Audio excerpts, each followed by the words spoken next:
श्रील वेद व्यास कृत श्रीमद् भागवतम स्कंद प्रथम अध्याय द्वितीय दिव्यता तथा दिव्य सेवा श्लोक संख्या 23 शब्दार्थ अनुवाद एवं तात्पर्य कृष्ण कृपा मूर्ति श्री श्रीमद् अभय चरण अरविंद भक्तिवेदांत स्वामी प्रभुपाद द्वारा।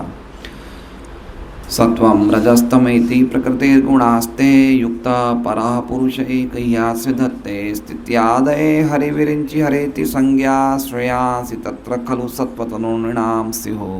सत्वं सत्वगुण, रजः रजोगुण, तमः तमोगुण इति इस प्रकार प्रकृतेः प्रकृति के गुणाः गुण तेह उनके द्वारा युक्तः समन्वित परः दिव्य पुरुष पुरुष एक एक यह अस्य इस भौतिक जगत का धत्ते स्वीकार करते हैं स्थिति आदये उत्पत्ति पालन तथा संहार आदि को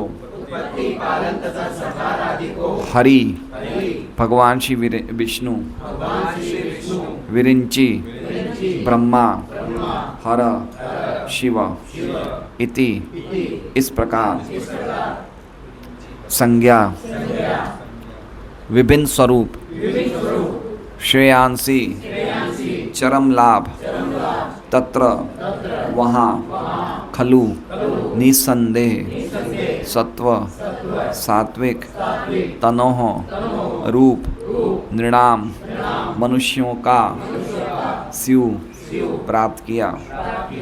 अनुवाद। दिव्य भगवान प्रकृति के तीन गुणों सत्व रज तथा तम ये अप्रत्यक्ष रूप से संबंधित है और वे भौतिक जगत की उत्पत्ति पालन तथा संहार के लिए ब्रह्मा विष्णु तथा शिव इन तीन गुणात्मक रूपों को ग्रहण करते हैं। इन तीन रूपों में से सत्व गुण के स्वरूप श्री विष्णु से सभी मनुष्य परम लाभ प्राप्त कर सकते हैं। ओम अज्ञानतिमिरान्धस्य ज्ञानाञ्जनशलाकया चक्षुरुन्मीलितं येन तस्मै श्रीगुरुवे नमः।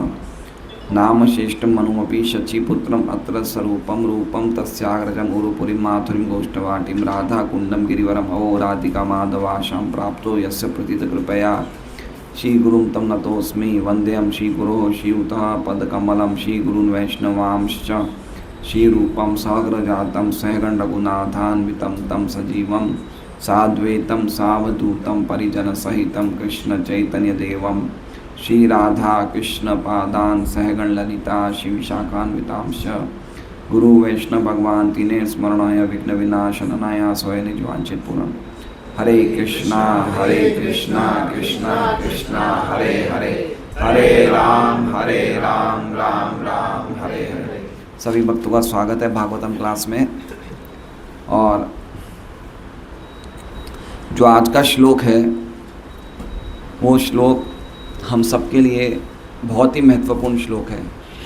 खाली अगर आज का श्लोक ही हर एक मानव समझ जाए तो उसका परम लाभ हो जाए, इतना इम्पोर्टेंट है आज का श्लोक।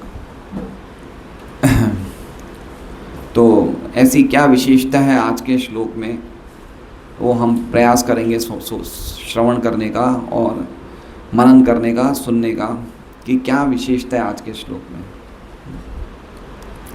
तो इतने श्लोकों की श्रृंखला में हमने दो चीज़ समझी, एक तो परम श्रेय क्या है और परम साधन क्या है। तो हम देख रहे थे कि श्रद्धा से लेकर भक्ति की अलग अलग अवस्थाओं को बताया गया, फिर भाव प्रेम आसक्ति ये सब अलग अलग अवस्थाओं को बताया गया। और लास्ट श्लोक जो था उसमें ये बताया अतो वै कवयो नित्यम, सब लोग मेरे साथ बोलिए, अतो वै कवयो नित्यम भक्तिं परमया मुदा वासुदेवे भगवती कुर्वन्ति आत्मप्रसादनी। इसलिए कवयो नित्यम, जो समझदार लोग हैं, जो अध्यात्म वाली लोग हैं, वो अनादि समय से बड़े आनंद से भक्ति करते हैं भगवान वासुदेव की। जो वासुदेव की भक्ति क्या करने वाली है, आत्मा को प्रमुदित करने वाली है। ठीक है, तो यहाँ से एक चैप्टर, एक अंश पूरा हो गया, एक अध्याय पूरा हो गया। एक अध्याय पूरा हो गया मतलब कि भगवान की भक्ति की एक प्रोसेस बता दी। ठीक है, क्योंकि ओरिजिनल श्लोक शौनक आदि ऋषि का ये था कि परम श्रेय क्या है, तो परम श्रेय बता दिए। परम श्रेय क्या है, भगवान का प्रेम प्राप्त करना परम श्रेय है। प्रेमा पुम अर्थो महान, है ना। प्रेम प्राप्त करना क्या है, परम श्रेय है। और प्रेम कैसे प्राप्त होता है, हरे कृष्णा कृष्णा कृष्णा हरे हरे, हरे राम राम राम हरे हरे। ठीक है, भगवान का नाम लेने से बढ़कर जीवात्मा के लिए और कोई दूसरा कार्य नहीं है, है ना। जैसे ही हम नाम लेते हैं वो तो ही भगवान उस व्यक्ति को रिकॉग्नाइज कर लेते हैं। रिकॉग्नाइज मतलब पहचान लेते हैं कि ये व्यक्ति मेरा है ना। जैसे मान लीजिए कि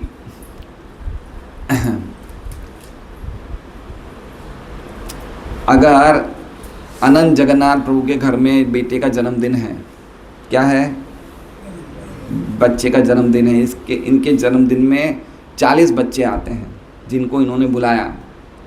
अब कुछ 2-4 बच्चे ऐसे आ गए जिनको बुलाया नहीं था, वो भी आ गए।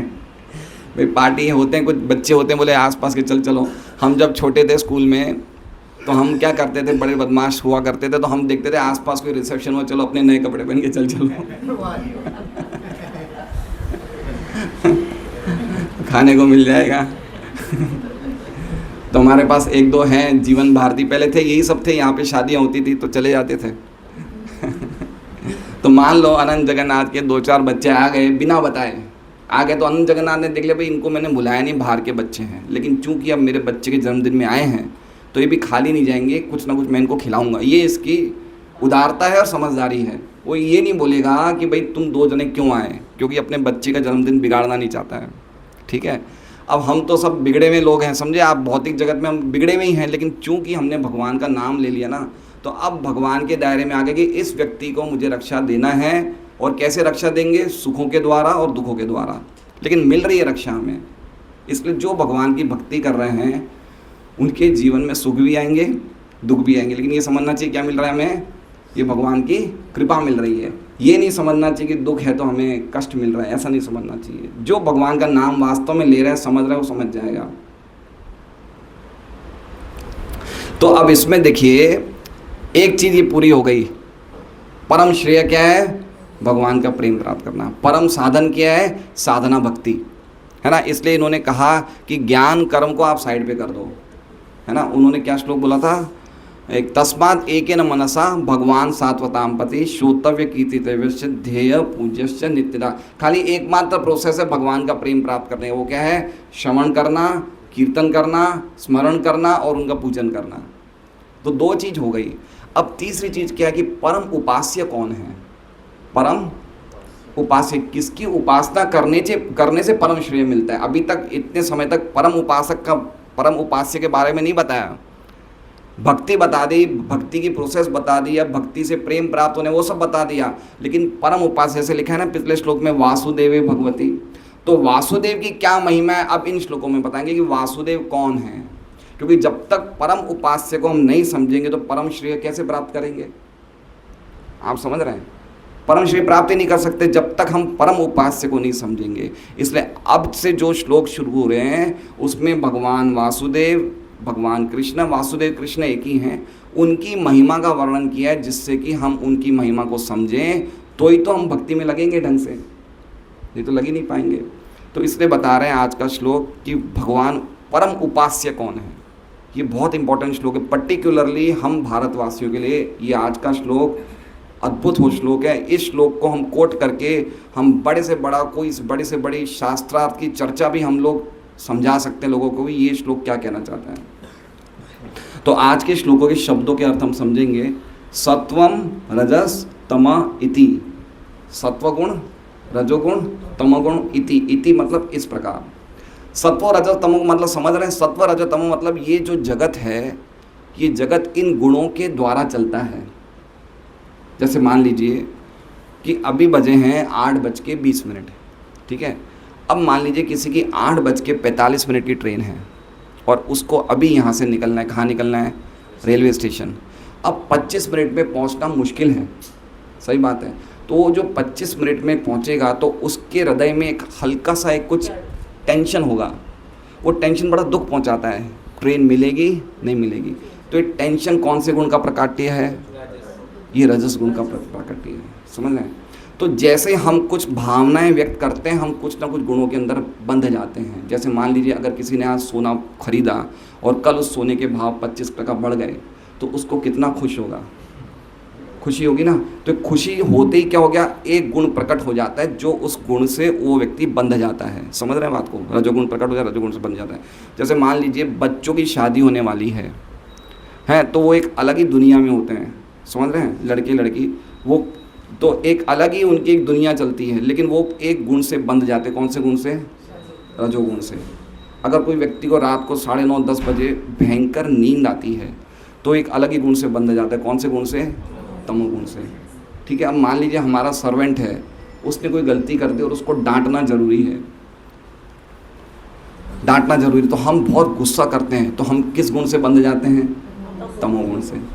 तो आप समझ रहे हैं, भौतिक जगत को चलाने के लिए ये 3 गुण चाहिए, सतोगुण, रजोगुण, तमोगुण। और ये तीनों गुण हमेशा प्योर क्वालिटी में नहीं होते, मिक्सचर रहता है। जैसे समझ लीजिए सर्वदर्शन प्रभु यहाँ बैठे हैं, सुबह सुबह बिल्कुल सतोगुण में रहते हैं, लेकिन जब ये काम धंधे पे जाते हैं तो इनको कभी गुस्सा भी करना पड़ता है, कभी कभी ये पैशनेट भी हो जाते हैं, रजोगुण में भी आ जाते हैं। तो एक ही व्यक्ति तीनों गुणों को व्यक्त कर रहा है, समझ रहे हैं। तो हम क्या कर रहे हैं? इन तीनों गुणों, गुण का मतलब एक रस्सी भी होता है, तो हम इन तीनों गुणों से बंधे हैं। तो प्रकृति ये 3 गुणों वाली है। देवी हेषा गुणमया मम माया, देवी हेषा गुणमया, ये माया जो देवी हेषा गुणमयी, ये माया जो है वो गुणमयी माया है, उसके द्वारा हम चले आ रहे हैं, बंधे आ रहे हैं। तो ठीक है। अब देखिए क्या कह रहे हैं आगे, सत्वम रजस तम इति प्रकृतिर गुणास्ते। ये क्या, किसके गुण हैं? ये प्रकृति के गुण हैं। तेर युक्त, ते मतलब इन गुणों से, किन गुणों से? इन 3 गुणों से। युक्त मतलब इनसे समन्वित हो जाते हैं, इनसे कनेक्ट हो जाते हैं। कौन कनेक्ट हो जाते हैं? पर पुरुष एक पर पुरुष इन तीनों गुणों से समन्वित हो जाते हैं, कनेक्ट हो जाते हैं। युक्त मतलब जुड़ जाते हैं। वो कौन है? एक पर पुरुष है, वो वासुदेव है, कृष्ण है। ठीक है। एक पर, ये बहुत इंपॉर्टेंट वर्ड है। एक पर पुरुष एक मतलब उनके अलावा, एक के अलावा और कोई दूसरा नहीं। एक का मतलब सिर्फ एक ही है। देखिए इस सृष्टि में करोड़ों विष्णु हैं, करोड़ों शिव हैं, करोड़ों ब्रह्मा हैं, लेकिन कृष्ण एक हैं। तो ये पर पुरुष एक किसके लिए है? ये कृष्ण के लिए है। ये किसके लिए है? कृष्ण के लिए। पर का मतलब दिव्य, पुरुष मतलब वो प्रकृति नहीं है, वो नेचर नहीं है, वो सर्वव्यापी चेतना नहीं है, सर्वव्यापी ज्योति नहीं है। परम कारण कौन है इस जगत का? एक पुरुष है। वो क्या कर रहे हैं?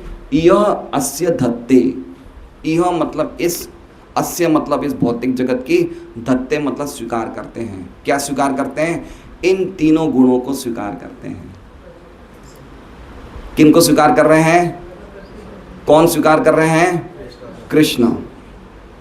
यह एक पुरुष, बहुत इंपॉर्टेंट बात है। कृष्ण इन तीनों गुणों को स्वीकार करते हैं या युक्त होते हैं। क्यों युक्त होते हैं? क्योंकि इस जगत को चलाना है। और ये जगत कैसे चलता है? सतोगुण, रजोगुण, तमोगुण। समझ रहे हैं? चलाने का मतलब समझ रहे हैं? जो जैसा व्यक्ति होगा उसको वैसे तो चलाना पड़ेगा। अभी हम साउथ गए तो साउथ में बड़ी चक्कर है। कुछ कुछ ऐसे प्रदेश हैं जहाँ पे हिंदी नहीं समझते हैं, और समझते भी तो बोलते नहीं हैं। तो अगर हमें व्यक्ति से बात करनी है तो उसकी भाषा में तो बोलना पड़ेगा, नहीं बोलना पड़ेगा? तो भगवान को इस जगत को चलाना है तो इनकी लोगों की भाषा में तो बात करनी पड़ेगी, नहीं करनी? तो यहाँ के लोग कौन सी भाषा जानते हैं? सतोगुण, रजोगुण, तमोगुण। तो भगवान क्या कर रहे हैं? एक या से धत्ते, वो तीनों गुणों को स्वीकार करते हैं। क्यों करते हैं? स्थिति, आदि। ये आदय है ना, आदय, आदय मतलब एक्सेट्रा, हिंदी इंग्लिश में बोलते हैं, और हिंदी में बोलते हैं आदि, आदि, आदि। तो स्थिति आदि का मतलब स्थिति, सृष्टि, संहार। क्या मतलब हो गया? स्थिति का मतलब पालन, सृष्टि मतलब बनना, बनाना, और संहार मतलब नाश कर देना।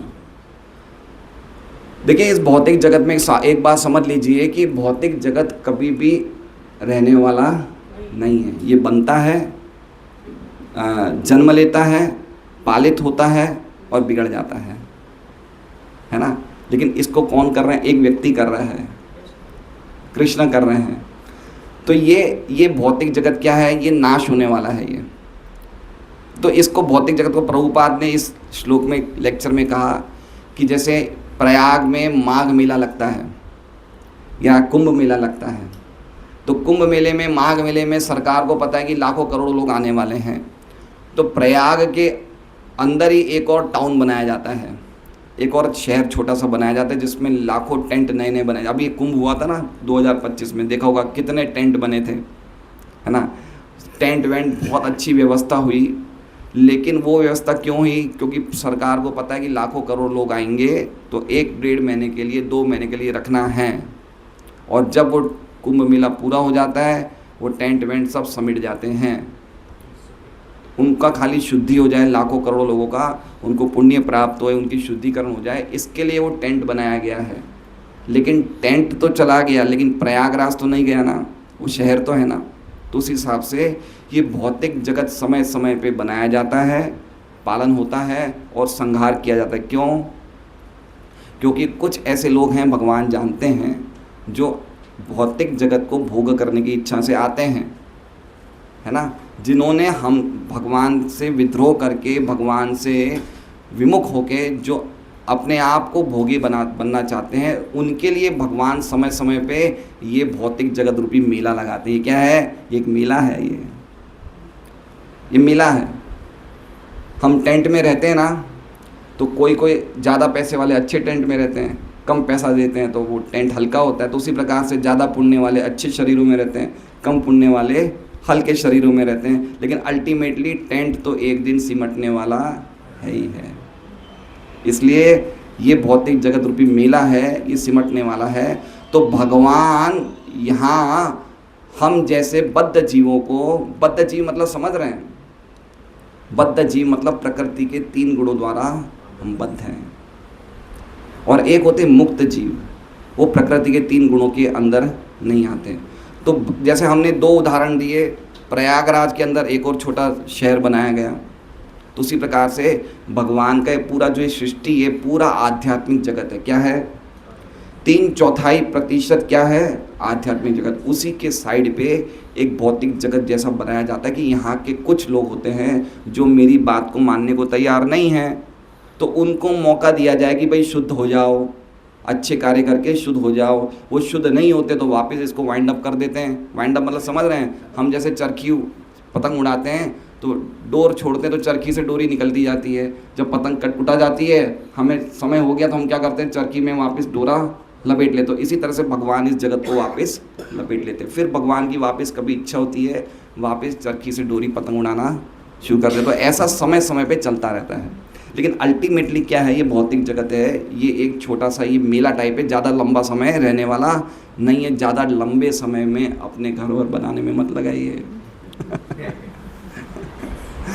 हम अभी बेंगलोर गए, परम पूज्य जयपताका महाराज की एक शिष्या है, बहुत पैसे वाले घर की है, 60-65 साल की, कोई अच्छे बंगले में रहती है, 900 गज के बंगले में रहती है। लेकिन अब वो बोले Prabhu ji, now I am frustrated, now I want to leave. अब वो कह रही है कि मुझे अब परिवार को छोड़ना है, अब मैं 20-25 साल जितना रहूँगी, अब मैं भगवान के भजन में लगाऊंगी। मैंने बहुत कुछ कर लिया परिवार के लिए, लेकिन ना तो वो सुखी ना मैं सुखी हूँ, है ना। तो ये बहुत ही अच्छी प्रेरणा मिली कि हमें एक समय पे आने पे समझना चाहिए कि भाई हमारे पास जो कुछ भी है ये तो आखिर में समेटने वाला है, हम क्यों कर रहे हैं इतना, है ना। बहुत सुंदर शिक्षा मिली। तो भगवान कह रहे हैं सृष्टि स्थिति आदि, ठीक है, सृष्टि स्थिति और संहार के लिए क्या करते हैं? हरि विरिंचि हरे इति संज्ञा। एक कृष्ण 3 बन जाते हैं, एक कृष्ण 3 बन जाते हैं। क्या बन जाते हैं? हरि मतलब भगवान विष्णु, विरिंचि मतलब ब्रह्मा, हरे मतलब शिव जी, इति इस प्रकार संज्ञा, संज्ञा मतलब इस प्रकार रूपों से जाने जाते हैं। एक कृष्ण 3 रूपों से जाने जाते हैं। कौन कौन से 3 रूप हैं? ब्रह्मा, विष्णु महेश। अब सबसे इंपॉर्टेंट पॉइंट आ गया, तो हम सबकी उपासना करें, क्या दिक्कत है? एक कृष्ण तो बन गए, शिव भी बन गए, ब्रह्मा भी बन गए, विष्णु भी बन गए, तो हम सबकी उपासना करें? तो कह रहे हैं नहीं, श्रेयांसी तत्र।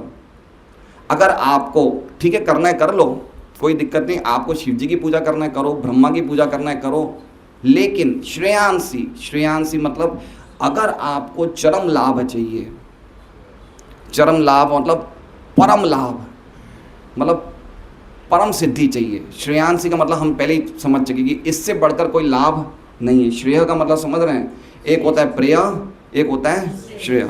जैसे प्रेय है, प्रेय है मतलब अगर मान लीजिए कि अगर हमारे अपने बच्चे का ब्याह करा, खूब अच्छी तरह जोरदार ब्याह कर दिया, ये क्या हो गया? प्रेय, प्रेय है ये। क्या इसके बाद हमारी कोई और इच्छा नहीं रहेगी?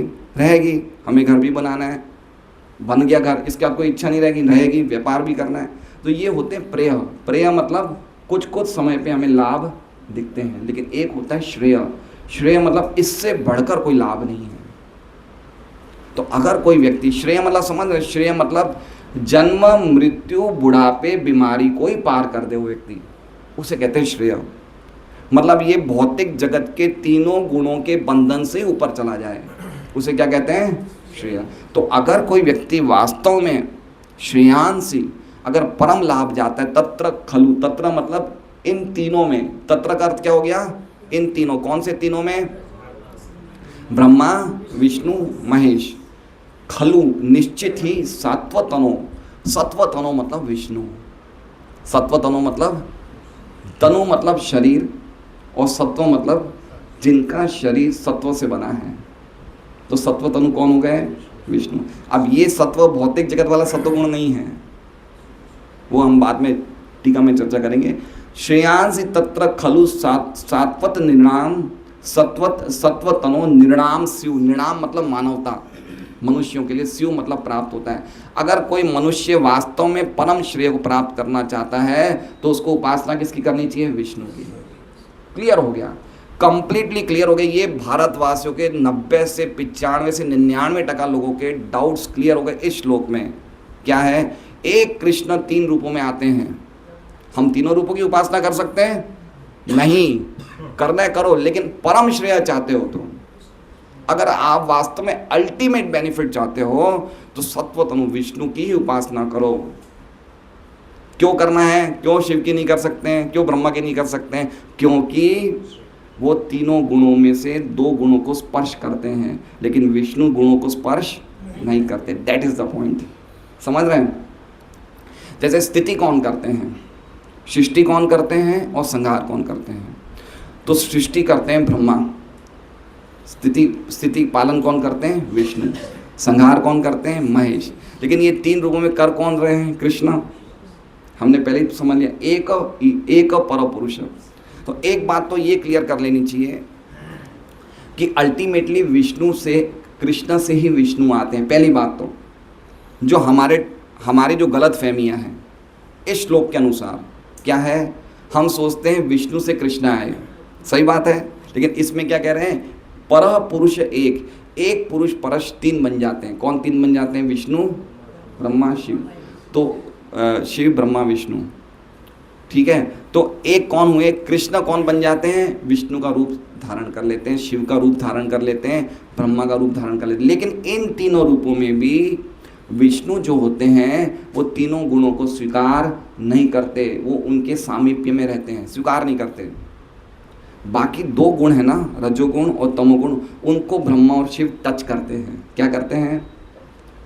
उनको छूते हैं, समझ रहे हैं? लेकिन विष्णु इतने शक्तिशाली हैं कि सत्व गुण को भी छूते नहीं हैं, उनके सामीप्य रहते हैं। मतलब उनके पास में रहने, सत्वगुण के पास में रहने से सत्वगुण काम कर रहा है, इसलिए कह रहे हैं युक्त। युक्त का एक अर्थ हो गया है उनको नियमन करना, उनको कंट्रोल करना। सत्वगुण को, तीनों गुणों को कंट्रोल कर रहे हैं भगवान 3 रूपों के द्वारा। समझ गए श्लोक का अर्थ? ये श्लोक का अर्थ समझे नहीं समझे आप लोग? सब लोग समझ गए? एक भगवान 3 रूप धारण करते हैं सृष्टि को चलाने के लिए, उसको बनाने के लिए, उसको संहार करने के लिए। समझ रहे हैं? वो 3 रूप कौन से हैं? ब्रह्मा विष्णु महेश। एक बात ये क्लियर हो गई। तो इसका मतलब इन तीनों रूपों से एक कोई सुपीरियर रूप है नहीं है। पहली बात तो ये, एक बात तो समझ लिया कि इन तीनों रूपों से भी एक रूप सुपीरियर है नहीं है, कृष्ण। ठीक है, अब कृष्ण और विष्णु दोनों एक ही हैं, क्योंकि ना तो कृष्ण गुणों को छूते हैं ना विष्णु गुणों को छूते हैं, लेकिन ब्रह्मा और शिव के रूप में ये गुणों को स्पर्श किया जाता है। तो एक तरह से समझ लीजिए कि अगर उन गुणों उनकी हम उपासना करेंगे तो हम गुणों से परे नहीं जा सकते। एग्जाम्पल, रावण ने शिव जी की उपासना करी, शिव जी ने उनको सब कुछ दे दिया, लेकिन अच्छी बुद्धि नहीं दी। ठीक है, शिव जी ने उनको अच्छी बुद्धि नहीं, उसको इतनी बुद्धि नहीं आई कि मुझे भगवान की राम की शरण में जाना है, क्योंकि वो प्रकृति के 3 गुणों से परे नहीं जा पाए। तो ब्रह्मा और शिव की उपासना करने में आप निर्गुण नहीं बन सकते, विष्णु की उपासना करने में निर्गुण बन जाएंगे हम। यद्यपि शिव विष्णु के ही एक रूप हैं, समझ रहे हैं बात को। अब कह रहे हैं ना, एक ही व्यक्ति 3 रूप धारण कर रहे हैं, एक ही व्यक्ति 3 रूप धारण कर रहे हैं। तो पहली बात तो समझिए पहली बात तो समझना चाहिए कि 3 रूप धारण करने का मतलब नहीं कि हम सबकी पूजा करें। पर्टिकुलरली हमारे भारत में घर घर में एक सिस्टम होता है, हमारे मंदिर में शिव जी भी रहते हैं, हनुमान जी भी रहते हैं, दुर्गा जी भी रहती है, भगवान भी रहते हैं, राम भी रहते हैं, लड्डू गोपाल सब हमारी मंडली रहती है मंदिरों, प्राय मैंने देखा है। तो इसके पीछे एक भावना क्या है कि सभी भगवान हैं। ये भावना है नहीं है कि भाई सभी भगवान हैं, लेकिन यहाँ पे खंडन किया जा रहा है कि भाई यद्यपि सभी भगवान के अलग अलग रूप हैं, लेकिन परम श्रेय आपको उनकी उपासना करने से नहीं मिलेगी, क्योंकि उनके रूपों में कुछ ना कुछ गुणों की मिलावट है। लेकिन विष्णु हैं, कृष्ण हैं, वो गुणों को छूते नहीं हैं। तो अगर आप उनकी उपासना करोगे तो आप भी गुणों के परे हो जाओगे, फिर आप भौतिक जगत में जन्म नहीं लोगे। परम श्रेय का अर्थ समझ रहे हैं? परम श्रेय का अर्थ क्या है? हमारा वापस पुनर्जन्म नहीं हो। जन्म कर्म च मे दिव्यम एवं यो वेति तत्व त्यक्त्वा देहम पुनर्जन्म नेति। तो यही तो परम श्रेय हुआ। परम श्रेय का अर्थ क्या हो गया? देखिए एक बात समझिए, प्रभुपाद एक बहुत अच्छा कहानी बताते। बोले, प्रभुपाद ने बोला, मेरे खुद के समय की बात है। बोले एक बच्चा था, कॉलेज का ग्रेजुएट बच्चा था, उसने कुछ चोरी चकारी की, उसको जेल में बंद कर दिया। पढ़ा लिखा था, जेल में बंद था। अब जेल के जो बाकी कैदी थे उनको जेलर ने काम कर दिया था, भाई ये पत्थर तोड़ने काम होता है ना, पत्थर तोड़ो, तोड़ताड़ करो। लेकिन ये जो बच्चा था, ये जो ग्रेजुएट वाला बच्चा जेल में था, ये पढ़ा लिखा था, तो इसके अच्छे स्वभाव से जेलर खुश हो गया। तो इसने क्या काम दिया, उसे पत्थर तोड़ने का काम नहीं दिया। उसने क्या किया, मेरे ऑफिस में बैठ के तुम टाइपिंग करो। टाइप मशीन चलती थी उस टाइम, तुम क्या करो, जैसा मैं बोलता हूँ टाइप करो। तो उसको अच्छा स्थान मिल गया जेल में। किसको? वो ग्रेजुएट को। बाकी कैदियों को क्या मिला? पत्थर तोड़ रहे हैं। लेकिन उसको अच्छा स्थान मिलने के बावजूद भी जेल से रिहाई। बस उसी तरह से हम देवताओं की उपासना कर लें तो हम भौतिक जगत में हो सकता है बहुत अच्छे स्थान को प्राप्त कर ले, लेकिन अल्टीमेटली भौतिक जगत से रिहाई कोई देवता, चाहे ब्रह्मा हो चाहे शिव हो, कोई नहीं दे सकते। इसका मतलब होता है श्रेयांसी तत्र खलु सत्वतनो नृणांस्यु। बहुत इंपॉर्टेंट पॉइंट है। इसमें हम कहीं भी आलोचना उन लोगों की नहीं कर रहे हैं जो शिव जी की पूजा कर रहे हैं या अन्य देवी देवताओं की पूजा कर रहे हैं, लेकिन हमारा परम लाभ नहीं है, परम लाभ नहीं है, परम कल्याण नहीं है हमारा। ये बात स्पष्ट कही जा रही है इसमें। और यही बात गीता जी में भगवान दूसरी तरीके से कह रहे हैं, कामेस्ते रतो ज्ञाना प्रपद्यन्ते न देवता तम तम नियमम आस्ते प्रकृत्या नियता। जिनकी बुद्धि भौतिक इच्छाओं द्वारा मारी गई है वो देवताओं की उपासना करते हैं। तो हमें भौतिक जगत के सुख दुख मिल जाएंगे, लेकिन वो रूप परम कल्याण वाला रूप नहीं है। दूसरा एक बहुत बड़ा हमारा जो गलत फहमी है, वो गलत फहमी क्या है? प्राय ऐसा कहा जाता है कि जो परम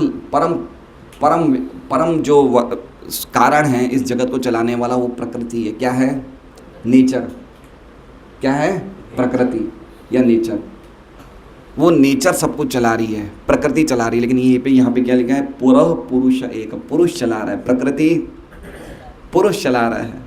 या कोई बोलते हैं आदि शक्ति दुर्गा, क्या बोलते हैं? दुर्गा ही अलग अलग रूपों में आती है, लेकिन शक्ति नहीं है। कौन है? शक्तिमान है। और कोई बोलते हैं निर्विशेष ब्रह्म ज्योति है, एक ही ब्रह्म है, जो दिखता नहीं है, वो निराकार ब्रह्म। जैसे 90% जो आध्यात्मवादी हैं वो निराकार ब्रह्म की उपासना करते हैं। जैसे आप समझ लीजिए, ये क्या नाम है इसका, कौन सा लाल लाइट वाला, कौन, क्या कहते हैं? ब्रह्म कुमारी हैं, राम स्नेही।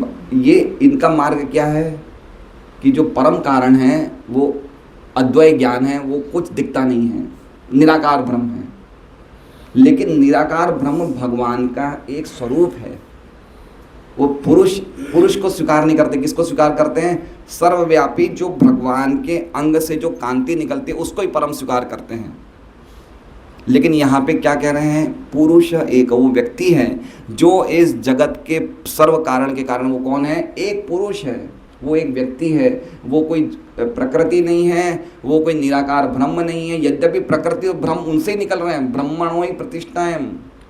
गीता में कहा गया है कि प्रकृति, ये जो निराकार ब्रह्म है उसका भी आधार कौन है? मैं ही हूँ, कृष्ण ही है।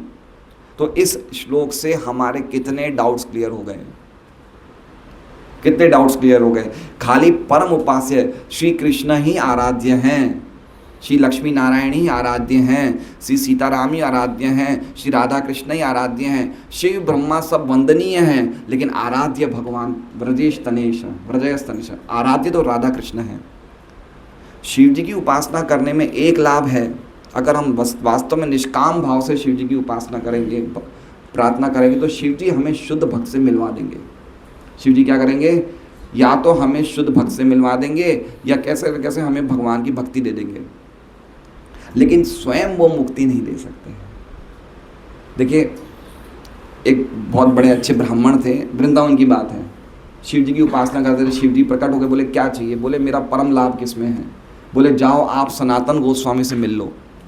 तो सनातन गोस्वामी से मिलने गए, तो सनातन गोस्वामी के बोले, उनके पास एक पारस मणि थी। क्या थी? तो उन्होंने कहा कि ये पारस मणि को छूते ही आपका जो कुछ भी है सोना बन जाएगा। तो बोले बिल्कुल, मुझे तो लाभ चाहिए। तो उन्होंने बोला दे दीजिए मुझे। तो बोले वो देखिए वहाँ पे कचरे का डब्बा है, वहाँ पे पड़ा है पारस मणि, वहाँ से ले जाइए आप। तो सनातन गोस्वामी के कहने पे वो ब्राह्मण क्या ले जाता है? पारस मणि ले जाता है। फिर उसने देखा कि अगर ये परम लाभ है तो इन्होंने कचरे के डब्बे में क्यों रखा है। तो आगे जाके कुछ समय में वापस आते हैं, बोले अगर ये परम लाभ है तो आपने इसे कचरे के डब्बे में क्यों रखा है। बोले इससे भी बढ़कर परम लाभ है क्या, कि ये तो कुछ समय के बाद नष्ट हो जाएगा, लेकिन भगवान की भक्ति जो है, हरे कृष्णा कृष्णा कृष्णा हरे हरे, हरे राम राम राम हरे हरे, वो परम लाभ है। तो बाद में उस सनातन गोस्वामी ने उनको दीक्षा दी और उन्होंने फिर वो पारस मणि फेंक दिया, और हरे कृष्ण महामंत्र का जप करने से उन्होंने भगवान का शुद्ध प्रेम प्राप्त किया। तो अल्टीमेटली परम श्रेय क्या है? आप समझिए, एक बात को समझिए, हम भगवान के अंश हैं। हम किन के अंश हैं? तो भगवान की भक्ति के बिना सुखी नहीं हो सकते हैं, कभी नहीं हो सकते सुखी, कभी भी नहीं हो सकते। और जब तक हमारी हृदय में भगवान के अलावा और कोई भी चीज़ प्राप्त करने की इच्छा होगी, हमारा हृदय ग्लानि से भरा होगा हमेशा। क्यों? क्योंकि हृदय में कृष्ण की भक्ति के अलावा हम और कुछ भी मांगेंगे, प्रकृति के 3 गुण हमें छोड़ेंगे नहीं। जैसे मान लीजिए सर्वदर्शन प्रभु हैं, ये क्या बोल रहे हैं? हरे कृष्णा कृष्णा कृष्णा हरे हरे, हरे राम राम। ये मुंह से बोल रहे हैं हरे कृष्णा मंत्र, लेकिन हृदय में क्या चाह रहे हैं ये, कि मेरी कब प्रमोशन होगी, क्या होगी। इनके मन में दूषण चल रहा है, ठीक है। अब जहाँ पे मन में कोई भौतिक इच्छा आ जाती है तो तुरंत प्रकृति के 3 गुण अपना काम करना शुरू कर देते हैं। तो जैसे प्रकृति के 3 गुण काम करना शुरू करेंगे, ये प्रकृति के 3 गुणों की रस्सी में बंध जाएंगे, और कारणम गुण संगस्य सदसद योनि जन्मसु। ध्यान से सब बात सुनिए, वो व्यक्ति वापस जन्म ले लेंगे। ये हमारा लक्ष्य क्या है? पुनर्जन्म प्राप्त नहीं करना, हमें भगवान के धाम में जाना है। हमने कहा था ना कि प्रयागराज में एक और छोटा सा शहर बनाया गया, लेकिन वो शहर तो 2 महीने में नष्ट हो जाता है, लेकिन प्रयागराज रहता है। तो उसी प्रकार से भौतिक जगत भूतवा भूतवा प्रलीयते, बनेगा बनेगा प्रलय हो जाएगा, 8वें अध्याय में लिखा है। हमें कहाँ जाना है? हमें धाम में जाना है। तो वो कैसे जाएंगे? जब हृदय में 3 गुण प्रकट नहीं होंगे। हृदय में 3 गुण कब प्रकट नहीं होंगे? जब हमारे हृदय की भावनाएं अच्छी होगी। समझ रहे हैं? प्रकृति के 3 गुण किस पे प्रभावित करते हैं? मन पे। मन में हमारे क्या चल रहा है। इसलिए एक भागवत के एक अध्याय का नाम होगा हृदय का परिवर्तन, चेंज इन द हार्ट। दूसरा स्कंद में आएगा। मन में आपके क्या चल रहा है? मुंह से क्या बोल रहे हैं? हरे कृष्णा हरे कृष्णा। मन में क्या चाहिए? मन पे प्रकृति के 3 गुण प्रभाव करते हैं। इसलिए मन में हमें क्या मांगना है? हरे कृष्णा हे कृष्णा, मुझे आपकी सेवा में लगाइए। जब हमारी प्रार्थना ये हो जाएगी ना, उसके 2 फायदे। प्रकृति के 3 गुण आपके मन पे प्रभावित नहीं करेंगे। आपका हृदय शुद्ध रहेगा। जब आपका हृदय शुद्ध होगा तो आप, यद्यपि आपने परम भक्ति को प्राप्त नहीं किया, लेकिन शरीर को छोड़ते टाइम इसी भावना से छोड़ गए, तो आप भगवान के धाम चले जाएंगे। क्योंकि प्रकृति के 3 गुण प्रभावित नहीं करेंगे आपको। हैं? कृष्ण के हृदय, हम कृष्ण के दास हैं, हम कृष्ण के अंश हैं। कृष्ण की सेवा करना ही हमारा काम है। इसलिए भक्तों के लिए बहुत बड़ी शिक्षा। ये श्लोक जो है अभक्तों के लिए भी है, जो हर एक देवताओं की उपासना कर रहे हैं। कितने लोग आज, कितने लोग जानते हैं कृष्ण परम सत्य? बहुत कम लोग जानते हैं। कहीं कोई श्याम बाबा कोई कर रहे हैं, कोई कर रहे हैं, अलग अलग कर रहे हैं। ये सब है कृष्ण के अलग अलग। देखिए, कृष्ण अपनी शक्ति को अलग अलग अंशों में प्रकट करते हैं। तो अल्टीमेटली कृष्ण से तो स्वतंत्र कुछ है ही नहीं। लेकिन उन रूपों की उपासना करके आपको परम लाभ नहीं मिलेगा। और अगर हम कृष्ण के रूप की उपासना कर रहे हैं और ये सत्व रज तम से मुक्त होना चाहते हैं, कृष्ण के समान ही हम बन जाएंगे, निर्गुण बन जाएंगे, जब हमारा हृदय शुद्ध होगा। तो हृदय में क्या मांगे? जैसे मान लीजिए कीर्ति हरे कृष्ण महामंत्र बोल रही है। कीर्ति क्या कह रही है? मने अच्छो पति मिल जावे। हरे कृष्णा भक्ति कर रही, अच्छी बात है, लेकिन हृदय में अभी कुछ भावना है ना, तो कौन एक्ट करेगा हृदय में? प्रकृति के 3 गुणों का काम शुरू हो जाएगा। तो इसलिए चाहे हमारी भावना कुछ भी हो, लेकिन जब हम शुद्धता से हरे कृष्णा कृष्णा कृष्णा हरे हरे, हरे राम राम, तो हमारा हृदय का शुद्ध होना शुरू हो जाता है और अल्टीमेटली हम भगवान के धाम चले जाते हैं, भगवान का प्रेम प्राप्त कर लेते हैं। लेकिन होगा कैसे? जब हम सत्व तनोर विष्णु की ही आराधना करेंगे। और कोई चांस नहीं है, बिल्कुल स्पष्ट लिख दिया है इसमें। प्रभुपाद जी की टीका हम पढ़ते हैं। एक्चुअल में विश्वनाथ चक्रवर्ती ठाकुर की बहुत बड़ी टीका है, 3 पेज की, लेकिन हमारे पास समय नहीं है, 8:45 बज गए हैं।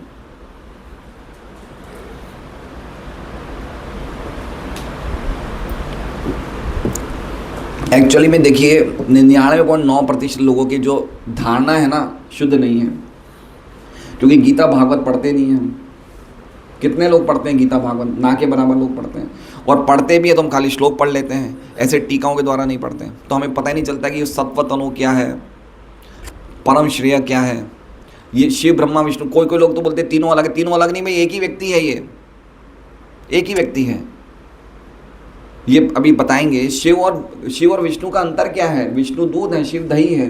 दही किससे बनता है? दूध से ही बनता है। तो अल्टीमेटली देखा जाए तो दूध और दही में अंतर नहीं है, लेकिन दूध और दही का फल अलग अलग है। तो शिव भगवान का वो रूप है जो प्रकृति के गुणों को छूते हैं। तो जो लोग शिव उपासक हैं वो कृष्ण को कुछ बोल नहीं सकते, जो कृष्ण उपासक है वो शिव को कुछ नहीं बोल सकते। उनको ही समझना चाहिए ना संबंध क्या है। इसलिए तो रामचरितमानस के लिए मम वैरी शिव वैरी, कुछ ऐसा श्लोक है ना। क्या श्लोक है? शिव वैरी मम वैरी।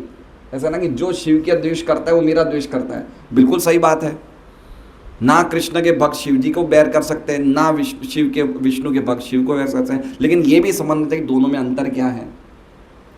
दोनों एक, यद्यपि भगवान का ही एक रूप है शिव जो तमोगुण का संग करते हैं, लेकिन फिर भी दोनों एक लेवल पे नहीं हैं। समझ रहे हैं बात को? आपको दूध तो दूध की जगह दूध ही पीना पड़ेगा ना। बहुत सुंदर श्लोक है ये, सब कुछ स्पष्ट कह दिया श्लोक में। टीका पढ़ते हैं हम। पूर्व में ये कहा गया है कि भगवान श्री कृष्ण की भक्ति उनके पूर्ण अंशों के रूप में की जाए, उसकी पुष्टि इस कथन द्वारा होती है। भगवान श्री कृष्ण तथा उनके समस्त पूर्ण अंश विष्णु तत्व हैं। भगवान श्री कृष्ण से अगला प्राकट्य श्री बलदेव का होता है। श्री बलदेव के पश्चात संकर्षण, संकर्षण के पश्चात नारायण और नारायण से दूसरे संकर्षण, तब इन संकर्षण से श्री विष्णु पुरुष अवतार का प्राकट्य होता है। श्री विष्णु अथवा सत्वगुण के विग्रह इस भौतिक जगत के पुरुष अवतार है और शिरोदकशाही विष्णु या परमात्मा नाम से, ये देखिए पहले इन्होंने इसकी चर्चा करी है हरि की, हरि की। देखिए टीका में हम पढ़ेंगे ध्यान से, हर एक शब्दों पे प्रभुपाद बताते हैं हरि कौन है ना। कृष्णा अलग अलग रूपों में प्रकट होते हैं। कृष्णा से बलदेव जी आते हैं, बलराम जी, बलराम से 4 चतुर्व्यूह आते हैं, चतुर्व्यूह से नारायण आते हैं, नारायण से दूसरा चतुर्व्यूह आते हैं, दूसरे चतुर्व्यूह के संकर्षण से 3 विष्णु आते हैं। इस जगत को 3 विष्णु चलाते हैं। एक होते हैं महाविष्णु जो पूरे जगत की आत्मा है। कितने ब्रह्मांड हैं? एक ब्रह्मांड नहीं है। ये भौतिक जगत जो हमारा ब्रह्मांड है तो सबसे छोटा ब्रह्मांड है। इसका साइज खाली 50 कोटि योजन है। कोई कोई ब्रह्मांड हजारों कोटि योजन के, इसलिए हमारे ब्रह्मांड में 4 सिर वाला ही ब्रह्मा काफ़ी है। लेकिन कुछ कुछ ब्रह्मांड में 100 सिर वाले ब्रह्मा हैं, कोई कोई ब्रह्मांड में 1000 सिर वाले ब्रह्मा हैं। एक बात समझ लीजिए। तो क्या हो गया, क्या कह रहा है, ब्रह्मांड जितने भी ब्रह्मांड है, करोड़ों ब्रह्मांड, उनकी आत्मा कौन है? महाविष्णु। कौन है? खाली ये 3 विष्णु को जानने से मुक्त हो जाते हैं, ऐसा उपनिषदों में लिखा है। विष्णुस्तु त्रीणि रूपाणी। फिर हर एक ब्रह्मांड में एक और उसी महाविष्णु के एक और रूप प्रवेश कर जाते हैं, उन्हें कहते हैं गर्भोदकशाही विष्णु। उन गर्भोदकशाही विष्णु के नाभि कमल से कौन निकलते हैं? ब्रह्मा जी निकलते हैं। हर एक, जैसे हम देखते हैं ना, नाभि कमल से ब्रह्मा जी निकल रहे हैं, लक्ष्मी जी उनके चरण दबा रही है, वो कौन है? गर्भोदकशाही विष्णु। वो हर एक ब्रह्मांड की आत्मा है। ये दूसरे विष्णु। और तीसरे कौन है? शिरोदकशाही विष्णु, जो हर एक हृदय में, हर एक जीवों में, हर एक अणु में प्रवेश कर जाते हैं। वो सबके हृदय में रहने वाले चतुर्भुज परमात्मा है। वो कौन है? शिरोदकशाही विष्णु। कितने विष्णु हुए? 3 है, एक ही। लेकिन ये विष्णु कहाँ से आए? कृष्णा, बलदेव, चतुर्व्यूह, नारायण, दूसरा चतुर्व्यूह, उनके 3 विष्णु हैं। इसलिए कृष्ण ही विष्णु बन के आते हैं। ये सब भागवत में आ जाएगा अलग अलग जगह। अभी तो हम खाली श्लोक के बारे में पढ़ेंगे। तो ये हरि की बारे में बताएं। आगे क्या कह रहे हैं? ब्रह्मा रजस के विग्रह हैं। ब्रह्मा किसके विग्रह हैं? रजस के। रजस के मतलब ब्रह्मा जीवात्मा है। हम लोग ब्रह्मा बन सकते हैं, लेकिन शिव नहीं बन सकते। जीव ब्रह्मा बन सकता है, लेकिन जीव शिव नहीं बन सकता। तो ब्रह्मा किसके विग्रह हैं? रजस के।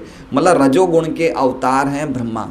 इनको गुणावतार भी कहा जाता है। ब्रह्मा, विष्णु, शिव को क्या कहा जाता है? गुणों को कंट्रोल करने वाले। स्थिति, सृष्टि और संहार, तीनों को कंट्रोल करने वाले 3 रूप, ब्रह्मा, विष्णु, महेश। और शिव तमस के।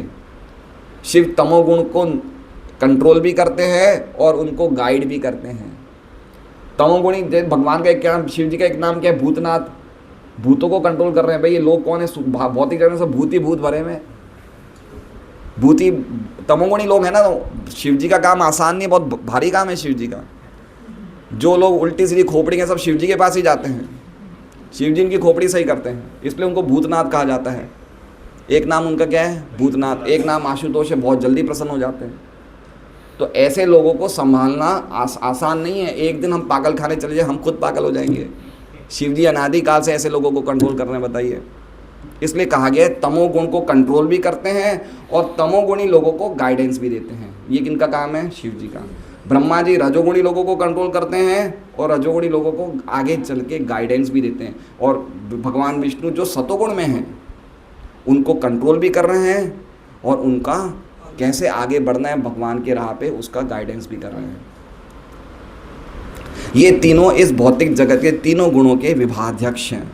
श्री विष्णु के सत्व गुण से इस सृष्टि का प्राकट्य संभव होता है और जब इसे विनष्ट करना होता है तो शिव अपने तांडव नृत्य से इसे नष्ट करते थे। मतलब समझिए, नष्ट करना मतलब ये भाई नालायक लोग हैं, मान नहीं रहे, नष्ट कर दो। आप समझ रहे हैं बात को? जैसे मान लीजिए एक बाप ने बच्चे को पैसा संपत्ति दी कि जा बेटा अपना काम व्यापार करो, अब वो बच्चा दुरुपयोग कर रहा है पैसे का, तो क्या करे, चल ले भाई खत्म हो गया, तू जा तू जा। तो इसी तरह से भगवान जब क्रोध में आ जाते हैं शिव के रूप में, क्या कर देते हैं, भौतिक जगत का लोग भगवान के उन्मुख हो ही नहीं रहे हैं, नाश कर देते हैं। ठीक है, भौतिकतावादी तथा अल्पज्ञ मनुष्य क्रमशः ब्रह्मा तथा शिव की पूजा, क्या लिखा हुआ है, अल्पज्ञ मनुष्य ब्रह्मा और शिव की पूजा करते हैं, किंतु विशुद्ध अध्यात्मवादी, विशुद्ध मतलब जो वास्तव में हृदय में गंभीर हैं, जिनकी कोई भावना नहीं है, जो भौतिक जगत की भोग करना नहीं चाहते, उनका एकमात्र उद्देश्य है जन्म मृत्यु के चक्कर से निकलना, उन्हें कहते हैं विशुद्ध अध्यात्मवादी। वो सत्वगुण के रूप विष्णु की पूजा उनके विविध रूपों में करते हैं।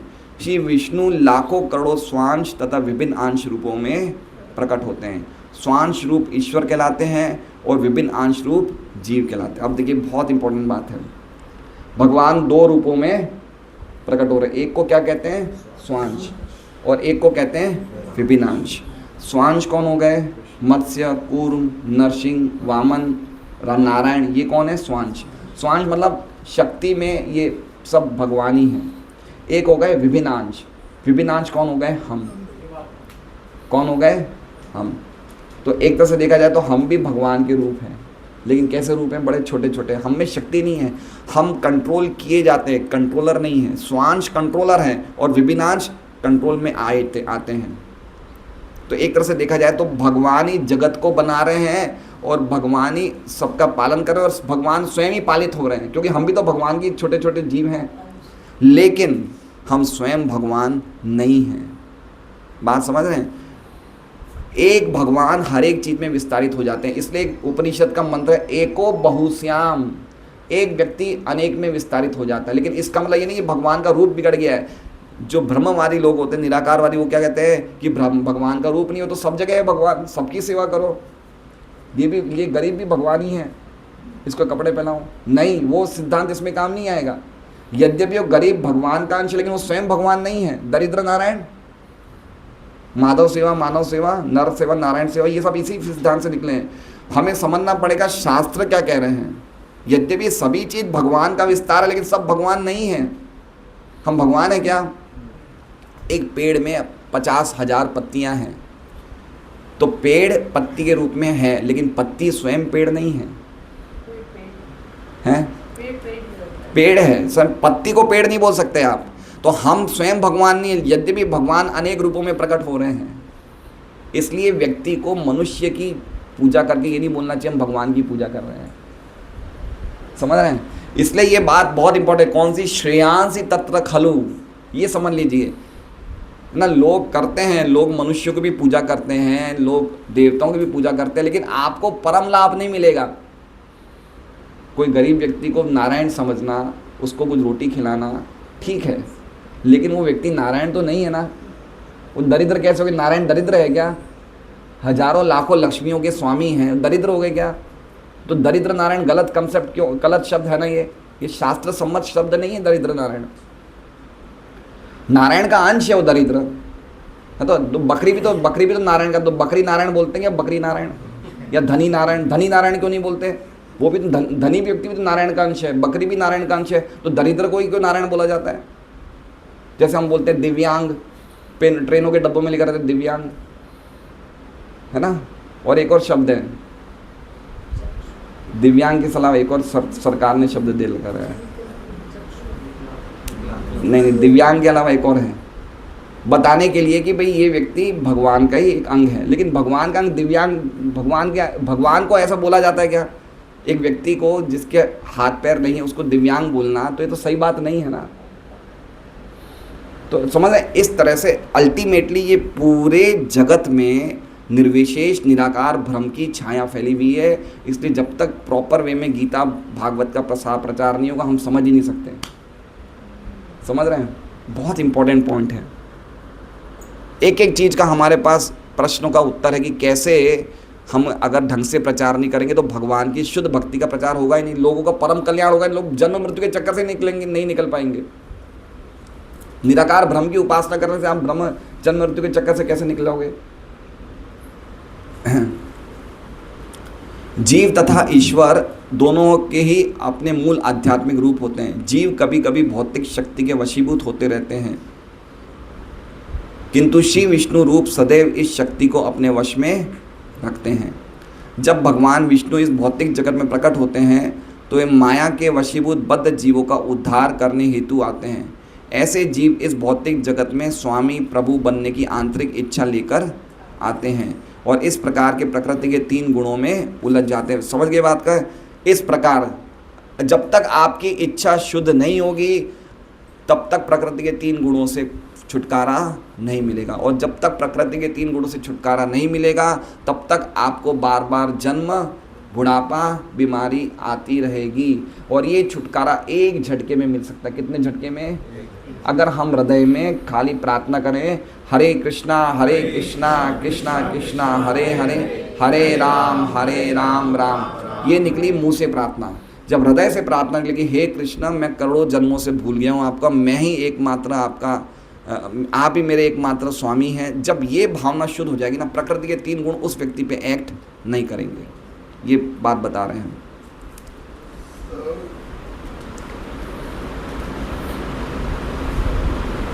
फलस्वरूप जीवों को विविध अवधि का बंदी जीवन बिताने हेतु अपना भौतिक आवरण परिवर्तित करते रहना पड़ता था। ये कौन सा जीवन बिता रहे हैं हम? बंदी जीवन। तो इस बंदी मतलब ये भौतिक जगत क्या है? एक तो हमने पहले क्या बोला था, क्या है भौतिक जगत? सर्वदर्शन रूप क्या बताया था हमने? मेला। और ये क्या बता रहे हैं? बंदी मतलब जेल, कारागार। तो ये क्या है?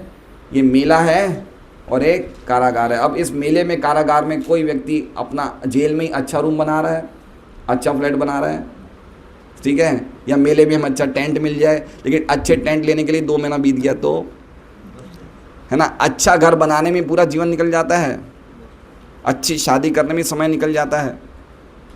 समझ रहे हैं बात को?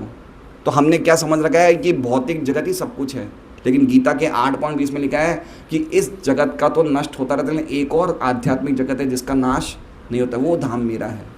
तो अल्टीमेटली समझ रहे हैं, हमें इस मेले और जेल से निकल के उस जगह को जाना है। वो जगह को जाने के लिए वहाँ से पैर की जाने की जरूरत नहीं है, खाली हृदय में ही वो भावना बना तो आप बैठे बैठे वहाँ पे हो। अगर हृदय में ही वो भावना बना तो आप बैठे बैठे भगवान के धाम में हो। फिर भगवान के धाम में वहाँ और यहाँ अंतर क्या रहा? अगर आपके हृदय में ये भावना है कि श्री कृष्ण के अलावा मेरे कोई नहीं है, श्री कृष्ण एकमात्र मेरे आराध्य हैं, मैं उनका अंश हूँ, मुझे आपकी सेवा करनी है, बस आपकी भावना शुद्ध, प्रकृति के 3 गुणों की कोई मजाल नहीं आपको छू ले। लेकिन ये बात हम लोग नहीं समझ रहे हैं। हमें बार बार बुद्धि इतनी डल हो गई, हमारी चीज़ें समझ नहीं आ रही है। ये भौतिक जगत रूपी बंदी ग्रह, ये भौतिक जगत रूपी बंदी ग्रह भगवान के आदेश से ब्रह्मा द्वारा सृजित किया जाता है और एक कल्प के अंत में शिव द्वारा समस्त वस्तुएं नष्ट कर दिया जाती। कल्प मतलब ब्रह्मा जी के एक दिन के बाद, एक दिन को भी कल्प बोलते हैं, करोड़ों सालों का होता है, और एक कल्प का मतलब ब्रह्मा जी का एक दिन। एक दिन ब्रह्मा जी का पूरा होता है, चीज़ें नाश हो जाती है, और ब्रह्मा जी के 100 साल पूरे होते हैं तो पूरा कंप्लीट ब्रह्मांड नाश हो जाता है। किंतु जहाँ तक इस बंदी ग्रह की देखभाल का प्रश्न है, ये विष्णु के द्वारा इस प्रकार संपन्न किया जाता है जिस प्रकार राज्य सत्ता द्वारा बंदी ग्रह की देखभाल की जाती है। अब देखिए, भौतिक जगत में भी विष्णु ने सबसे हार्ड काम लिया है। क्या चीज़ का? पालन करने का। सृष्टि करना आसान है, नाश करना आसान है। आप बोलो भाई, आज आप बोलो कि मुझे मेरे घर का जेसीबी फिराना है, एक दिन में जेसीबी फिर जाएगा, है ना, एक दिन में जेसीबी फिर जाएगा। बनाने में फिर टाइम लगता है, पालन करने में कितना टाइम लगता है। हर एक व्यक्ति के हृदय की बातें जानना, उनके हिसाब से उनकी इच्छा पूरी करना, हंसी ख्याल है क्या? कलयुग में एक परिवार को चलाना भारी काम है। कलयुग में कहा गया कि एक परिवार, राजा बनना आसान है, परिवार को चलाना मुश्किल है। भगवान विष्णु कितनों को चला रहे हैं बताइए?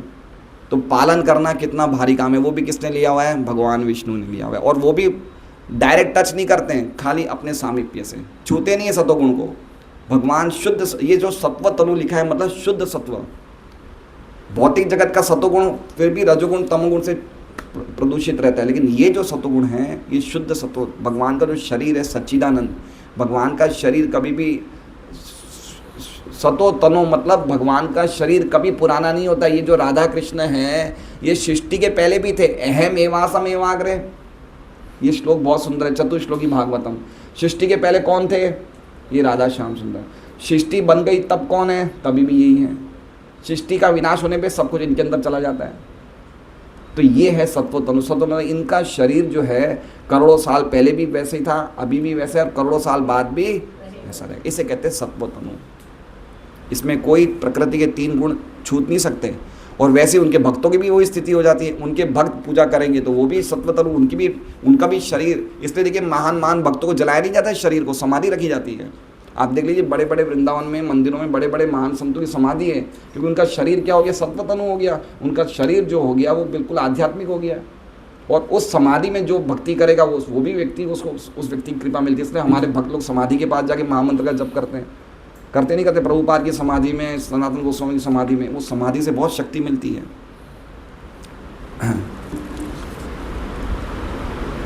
अतः जो भी व्यक्ति जन्म मृत्यु रोग तथा वृद्धावस्था जैसे संतापों से भरे इस संसार रूपी बंदी गृह से छूटना चाहता है, उसे ऐसे मुक्ति के लिए भगवान श्री विष्णु को प्रसन्न करना चाहिए। कौन से शब्द बता रहे हैं? बताइए। श्रेयांसी। देखा कितना सुंदर श्लोक है ये। क्या बता रहे हैं कि अगर उसको, ठीक है आपको सुख दुख चाहिए, ले लीजिए, आप शिव जी की उपासना कर लीजिए, लेकिन वास्तव में, अच्छा एक बात और है, अगर आपको भौतिक जगत में भी कुछ चाहिए तो भी विष्णु की करो ना। अरे मेरी बात समझिए, रावण ने कितनी तपस्या करी तो कहीं जाके लंका मिली, विभीषण ने तो खाली शरण में ही लंका मिल गई। समझ रहे हैं? अगर शिव देते हैं तो विष्णु उसको करोड़ों गुना ज़्यादा देंगे। अकाम सर्व काम व मोक्ष काम। अगर आपकी इच्छाएं भी हैं तो भी देवता के पास क्यों जाओ? भगवान के पास ही जाओ ना। रावण ने कितनी तपस्या करके इतना ऐश्वर्य बनाया, और भगवान राम की शरण में जाके विभीषण आज तक जिंदा है, आज तक सब कुछ मिला है उनको। आज वो है दीर्घ, वो क्या कहते हैं, विभीषण हमेशा रहते हैं चिरंजीवी। चिरंजीवी, यस चिरंजीवी। तो भगवान की, अगर मान ले किसी को कुछ चाहिए भी तो भगवान की भक्ति करो ना।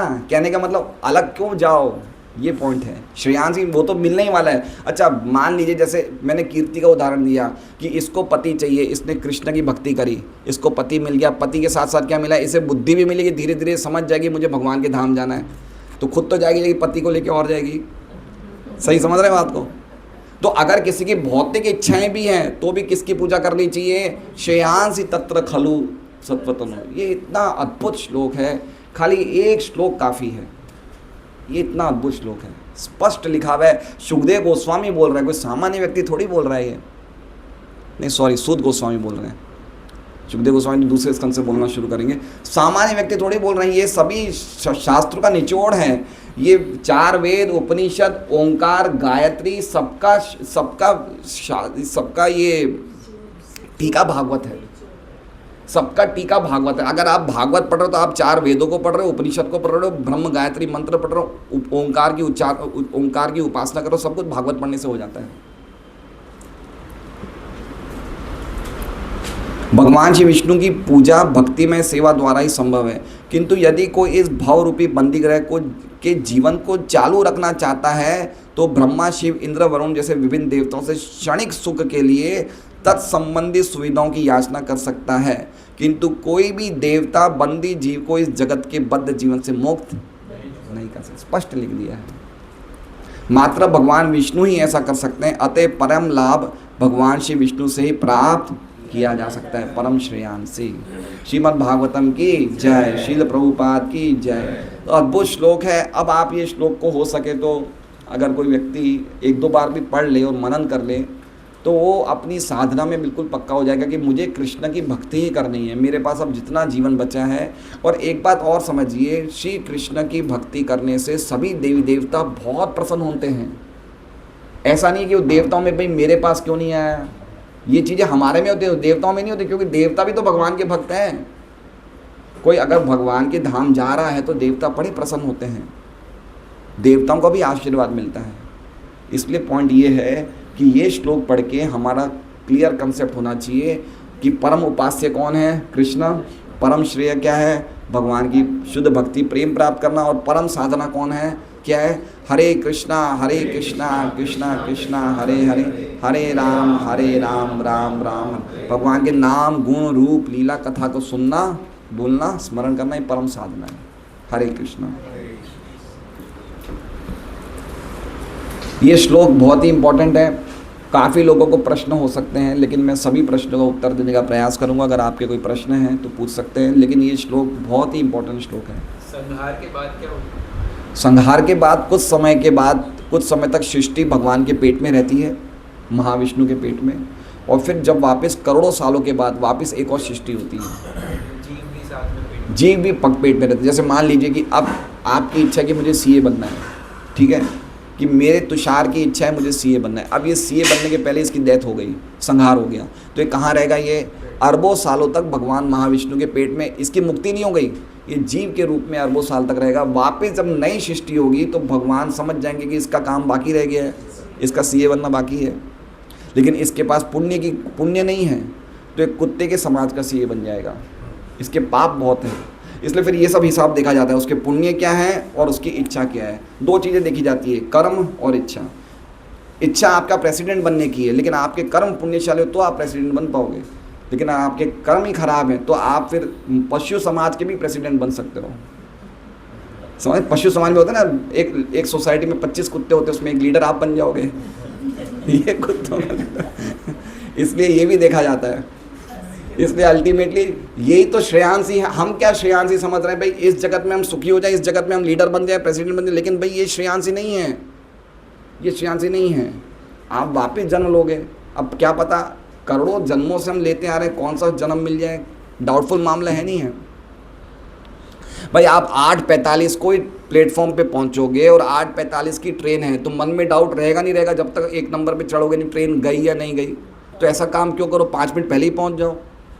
तो भाई क्यों डाउटफुल करोगे अगले जन्म में? आप पहले ही इसी जन्म में चले जाओ, अगले जन्म का डाउट क्यों रखो? क्या पता क्या बन जाए। भक्ति कर रहे हैं तो मनुष्य जीवन तो मिलेगा ही मिलेगा, लेकिन जो भक्त होते हैं ना वो अपने आप को बड़ा गिरा हुआ समझते हैं। नंद महाराज क्या बोलते हैं उद्धव जी को कि हम अपने जन्म कर्मों से क्या पता हमें कौन सी योनि मिलेगी, हम तो यही चाहते हैं कि भगवान में स्मृति बनी रहे। ये भक्तों की भावना होती है। भीष्म तो महान भक्त है, लेकिन अंतिम समय में कृष्णा आप मेरे सामने रहो, डाउट रहता है कि भाई कहीं मैं और कहीं चला गया तो। इसलिए डाउटफुल काम नहीं करना चाहिए, पक्का काम करना चाहिए। हरे कृष्णा। तो आज का प्रसाद हमारे प्रिय कुंज बिहारी जी काबरा की तरफ से है, तो आए हैं काबरा जी, बहुत बहुत धन्यवाद। आज आपकी तरफ से प्रसाद है, तो आज से आपसे निवेदन है कि आज आपसे 16 माला करिए। हरे कृष्णा कृष्णा कृष्णा हरे हरे, हरे राम राम राम हरे। आप आगे से ऐसा बोलोगे तो मैं प्रसाद स्पॉन्सर नहीं करूँगा। नहीं, बहुत अच्छा प्रयास करिए। कितना 40-50 क्या है? एक माला नहीं 16 माला करिए। 50+ के लिए तो 16 माला उसी दिन से कर लेना चाहिए, है ना। हम जब 50 साल से ऊपर हो जाए तो फिर 16 माला तुरंत, जब हमें पता चल जाए। इससे बढ़कर हमें क्या आज श्लोक का ज्ञान मिलेगा। हरे कृष्णा।